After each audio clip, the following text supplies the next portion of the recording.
I'm very glad to take part in this conference, even though it's in this electronic form. And I want to pay my respects to those who are engaged in teaching the next generations of Australians, because I myself am the product of public education. I can name every one of my teachers. I often think of them. I didn't say thank you enough to them in the times when I should have, and now, as a way of expressing my thanks, I take every possible opportunity to speak up for public education and to speak for the values that public education stands for. The values of excellence, the values of democracy, and the values of secularism. Secularism is not anti-religious, but secularism is demanding of respect for all religions and people of no religion. And these are the values in which I was educated in the public schools of New South Wales. I have for many years been concerned about the drift of funding, particularly federal funding, towards private schools. And I have taken opportunities, including to incur the wrath of the then Prime Minister, Mr. Howard, to speak for the proper funding of public schools. I'm not opposed to private education. In fact, the existence of a competitive system of education is probably good for public schools too.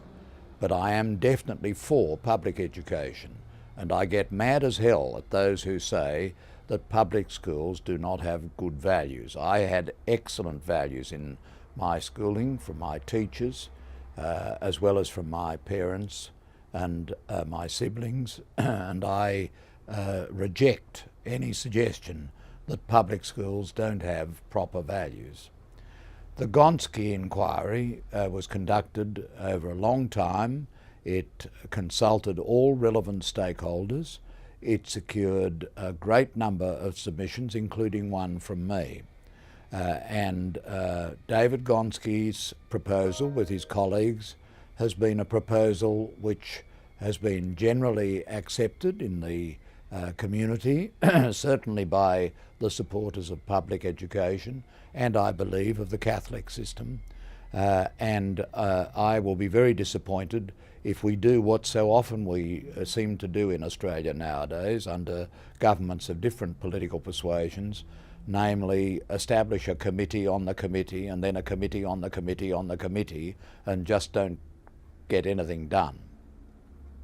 My belief is that we've got to do what David Gonski says. We've got to make sure that all children get excellent education, and because most children go to public schools, that means we've got to ensure that the public system is better funded. We've got to invest in public schools. Public schools, as one great American judge, Justice William Brennan, said, are the nursery of the nation. It is where the values of the nation are taught.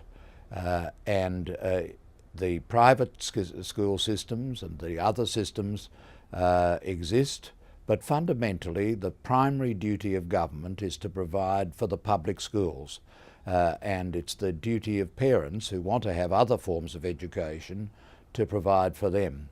And we've got to keep in mind that if we fund other systems of education, there will be a continuing drift into private schools and into religious schools, and the result of that will be that very large numbers of people of the kind who went to public schools with me will be separately educated, and they won't meet other Australians of different religions, different cultures and backgrounds until they end their schooling, and that's not a good thing for Australia.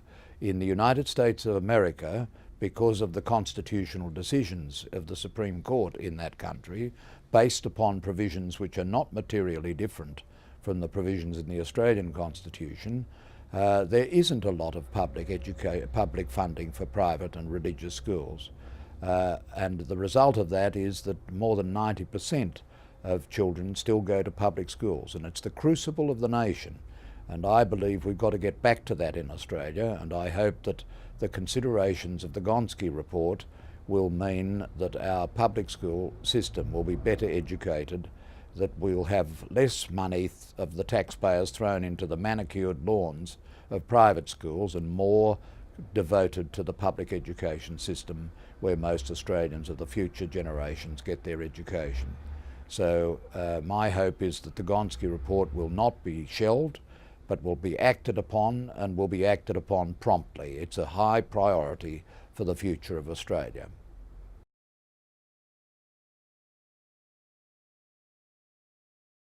You've asked me about the issue of the constitutional changes concerning Aboriginal Australians and other Indigenous Australians. Well, I certainly support the recognition of the Indigenous people in our Constitution. Because our Constitution is basically the product of the last decades of the 19th century, devoted and prepared by men, and they were all men who wore top hats in an entirely different age and with different purposes, the result is that the Australian Constitution doesn't make any generous acknowledgement of the rights and place of the First Nations in Australia. And the only mention of race in the Constitution has been a rather negative mention. It's been originally a mention which excluded Aboriginal Australians from being counted in the census, and it contains a provision which must be unique in the whole world, except perhaps for Malaysia, where they have a particular provision which favours the Malay people in their constitution. But in Australia we have a provision, effectively, which allows nasty things to be done to people, fellow Australians, on the basis of their race. This was borne home on me, if I hadn't earlier fully appreciated it, in the decision of the High Court in the case of Wurrajul against the Commonwealth. Wurrajul was in fact the very last decision in which I sat as a Justice of the High Court of Australia, and it was the last decision I handed down in February 2009 when I concluded my service in the High Court. It concerned the validity of the federal intervention in the Northern Territory of Australia. In part, that intervention was supported by the races power, which allows the federal parliament to make laws, special laws, required on the grounds of race. But these were not special laws in the Northern Territory intervention which were for the benefit of the Aboriginal people. They were laws which imposed a whole series of restrictions and controls on the Aboriginal people in the Northern Territory by reference to their race. In my reasons, I pointed out that if such a law were passed in this country by our federal parliament in respect of any other racial group in our community, if it were passed in respect of Irish Australians or Asian Australians or Greek Australians, there would be an outrage. Just imagine the outrage if we did nasty things to Greek Australians or Irish Australians by reference to the fact that they were of that ethnicity. And yet we have that in our Constitution. So the urgent things are to do a bit of tidying up, which the panel has recommended, but essentially I think we've got to address that racist power, and we've got to make sure that the racist power can't be used to do the nasties, because unfortunately, by reason of our history and by reason of our traditions in Australia, there is still an element of racism in our country. And this is something which teachers and public education should address to try to expel it from our national consciousness. And just in case it gets through that, we've got to get rid of the provisions that allow the federal parliament and federal governments of whatever political persuasion to do things against people by reference to their race. This is an approach to the racist power that I and Justice Mary Gaudron proposed in a case called Cartonieri, but it was rejected at the time, back at the end of the 20th century by the majority of the High Court, and therefore the races power is open. It can be used to do good things, as it has been for Aboriginal people, but it can also be used to do bad things and restrictive things, things we wouldn't dream of doing to any other race. We've got to get ourselves out of the mentality of the 19th century and the paternalism of that mentality in dealing with the Aboriginal people. We've got to respect their right to self-determination within the Australian nation.